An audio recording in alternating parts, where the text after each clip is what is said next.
ঘটনার দিন অর্থাৎ 27 তারিখ সন্ধ্যা ইফতারও করেছে আর কি। আমাদের এই বাচ্চা যিনি বিশেষ মারা গিয়েছে সে কিন্তু স্থানীয় মসজিদে সকলের সাথে স্থানীয় মুসল্লিদের সাথে ইফতার আদায় করতেন এবং সে সবাইকে পানি দিয়ে দিতেন এবং ইফতারের সহযোগিতা করতেন। সেই সুবাদেই কিন্তু ওখানে স্থানীয় মুসল্লির মধ্যে তাই সেই বাচ্চার একটা গ্রহণযোগ্যতা, খুব ভালো একটা ছেলে হিসেবে, বাচ্চা হিসেবে খুবই পরিচিতি আছে এবং খুব সবাই তাকে খুব আদর করত। তো যাই হোক, সেই প্রতিদিনের ন্যায় সেদিনও ইফতার শেষ করে সে বাসায় আসছে, এসে তার মা তাকে শুয়েও দিয়েছে অলরেডি। ইতিমধ্যে আমান নামের ওর এক চাচাতো ভাই অর্থাৎ আমানুল ইসলাম আমান, তিনি তার বাসায় যান,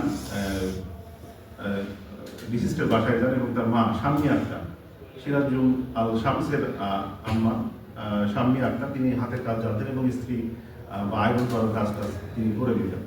তার কাছে একটা ছেঁড়া পাঞ্জাবি নিয়ে তিনি সেখানে যান এবং বলেন যে চাচি, সম্পর্কে তার চাচি হয়, তো তিনি বলেন যে এই পাঞ্জাবিটা আমাকে একটু সেলাই করে ইস্ত্রি করে দেন। তো দিয়েছে। তো আসার সময় তিনি বলছে যে তখন আনুমানিক 7:45 বা 50 হবে। তখন আসার সময় বলছে যে শামস আয় আমার সাথে। তো শামস শুয়েছিল, লাফ দিয়ে উঠে তার পেছন আবার চলে যায় এবং আমান শামসকে নিয়ে ঘটনায় তার বাসা ত্যাগ করে। মোটামুটি 30 থেকে 40 মিনিট পরে আবার সে ফিরে আসে শাম্মী আক্তারের কাছে এবং বলে যে চাচি আমার আর একটা পাঞ্জাবি, সেই পাঞ্জাবিটা ঠিক করে দাও, এটাও একটু সুন্দর করে। তো এবং সেখানে সে একটু অসংলগ্ন আচরণ করে।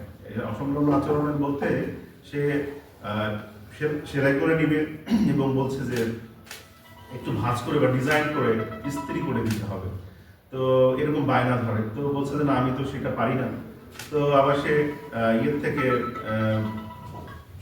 ডাউনলোড করে ইন্টারনেট থেকে যে এইভাবে তুমি করো।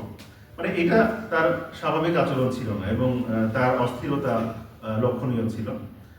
তো সেই সময়ে তার চাচি যতটুকু পারে তাকে বিদায় করে দেয় এবং জিজ্ঞেস করে যে শামস কোথায়, শামসকে কোথায় রেখে আসছিস? তখন সে বলে যে শামস তো ওইদিকে খেলছে। কিছুক্ষণ পরে আবার শামসের মা তাদের বাসায় আসে এবং আনোয়ারা বেগম এসে বরং আমানের মা আনোয়ারা বেগম তাদের বাসায় আসে এবং জিজ্ঞেস করে যে আমান আসছে নাকি তোমাদের এখানে? বলে যে আমান তো আসছিল, শামস তো ওর সাথে গেছে, তো শামস কোথায়? আমানের মাকে জিজ্ঞেস করেছে। না, আমানের মা বলছে যে না, শামস তো আমি দেখি নাই। পরবর্তীতে এই যে বাচ্চার মা অর্থাৎ শামসের মা শাম্মী আক্তার এই আমানের বাসায় যায় এবং দেখে যে আমার এই টিউবওয়েলের পাড়ে অর্থাৎ টিউবওয়েলের কাছে সে হাত মুখ ধুচ্ছে বা ফ্রেশ হচ্ছে, সেরকম অবস্থায় দেখতে পায় এবং তাকে জিজ্ঞেস করে যে শামস কোথায়। তখন সে অসংলগ্ন কথা বলে এবং প্রথমে বলছিল যে তার বোন মুনতাহার সাথে খেলছে, কিন্তু পরে বলে যে না, কোথায় আছে আমি তো জানি না, আমি তো গেটের কাছে রেখে আসছি, এরকম অসংলগ্ন কথা বলে। তখনই তার চাচি চিৎকার চেঁচামেচি শুরু করে যে আসলে কোথায় গেল আমার ছেলেটা। তারপরেই মূলত ঘটনা শুরু হয় যে আসলে খোঁজাখুঁজি শুরু হয় এবং খোঁজাখুঁজির এক পর্যায়ে ওইখানে একটা মাদ্রাসা আছে, আপনারা জানেন, জেনে থাকবেন, সেটি হচ্ছে দারুস সুন্নাহ জান্নাত বা নুরানি ও কওমি হাফিজিয়া মাদ্রাসা, লিল্লা বোর্ডিং ও এতিমখানা। এই মাঠের দক্ষিণ পাশে আবেদ আলীর ভুট্টাক্ষেত আছে। ওই ভুট্টাক্ষেতের মধ্যে এই লাশটাকে আপনার খুবই মারাত্মক অবস্থায় অর্থাৎ জখম অবস্থায় পাওয়া যায়। পেলে ওইখানে তাৎক্ষণিক তারা চিৎকার চেঁচামেচি করে এবং ফরহাদ নামে এই শামসের এক চাচা ছিল, সেই প্রথম মোটরসাইকেল করে নিয়ে যায় স্থানীয় বাজারে এবং ওখানে তারা বলে যে তোমরা হাসপাতালে নিয়ে যাও। ফুলবাড়ি স্বাস্থ্য কমপ্লেক্সে গেলে 9:45-এর দিকে অর্থাৎ 9:45-টার দিকে তাকে মৃত ঘোষণা করা হয়।